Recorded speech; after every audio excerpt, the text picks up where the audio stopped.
Shalom, salam sejahtera buat kita sekalian. Saudara yang dikasihi Tuhan, ada sebuah kisah yang ditulis dalam sebuah buku berjudul Love Beyond Reason. Sebuah kisah yang bercerita tentang seorang pendeta bernama Tony Campolo yang merayakan hari ulang tahun seorang pelacur bernama Agnes di sebuah bar di Hawaii pada pukul 3:30 pagi. Harry, si pemilik bar ini, kemudian bertanya kepada pendeta Tony, "Kamu tidak pernah memberitahuku bahwa kamu adalah seorang pendeta. Dari gereja macam apa kamu berasal?" Pendeta Tony kemudian menjawab, "Aku berasal dari sebuah gereja yang merayakan hari ulang tahun para pelacur pada jam 3:30 di pagi hari." "Mana ada gereja semacam itu?" "Pasti tidak ada. Kalau ada, aku ingin bergabung dengan gereja seperti itu," kata Harry, si pemilik bar tersebut. Saudara yang dikasihi Tuhan, tidakkah kita semua mau bergabung dengan gereja yang menerima kita apa adanya dalam kondisi seperti itu? Tidakkah dunia juga membutuhkan penerimaan tanpa syarat seperti itu? Dan betapa kita merindukannya, karena begitu sulitnya menemukan sebuah gereja atau anak Tuhan atau kekristenan semacam itu. Yang jelas, gereja seperti itulah yang Tuhan Yesus dirikan. Kalau kita membaca perjanjian baru, khususnya dalam kitab Injil, kita akan menemukan Tuhan Yesus begitu senang melimpahkan anugerahnya kepada orang-orang yang terabaikan, kepada mereka yang berdosa, kepada mereka yang dibuang dan dijauhkan oleh masyarakat umum. Tuhan Yesus begitu senang melimpahkan anugerah kepada mereka yang bagi dunia dianggap hina dan kotor. Seperti kisah di dalam Yohanes pasal yang ke-8 ayat yang ke-7 sampai ayat yang ke-11. Ketika ahli-ahli Taurat dan orang-orang Farisi membawa seorang perempuan yang kedapatan berbuat zina. Mereka ingin mencoba Yesus dan menerima atau mendengarkan pendapat dari dia.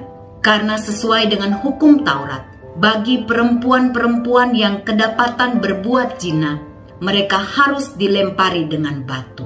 Namun apa jawab Yesus?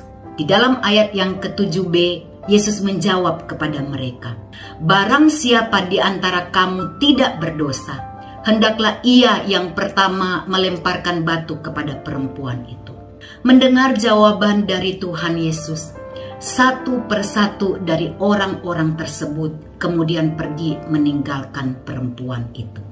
Ayat-ayat selanjutnya kemudian mencatat, lalu Yesus berkata kepada perempuan itu, "Hai perempuan, di manakah mereka?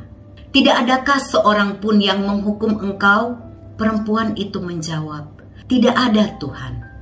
Lalu Yesus menjawab perempuan itu, "Aku pun tidak menghukum engkau. Pergilah dan jangan berbuat dosa lagi mulai dari sekarang."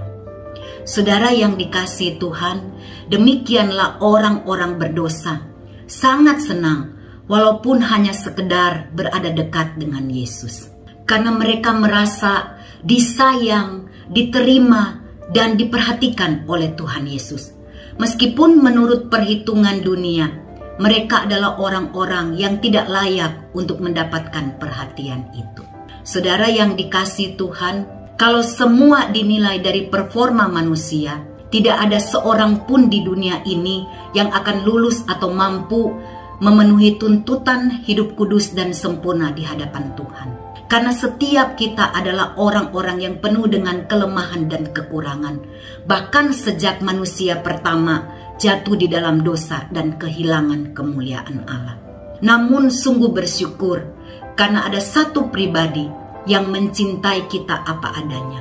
Satu pribadi yang mengasihi kita tanpa syarat. Satu pribadi yang rela datang ke dalam dunia demi untuk saudara dan saya.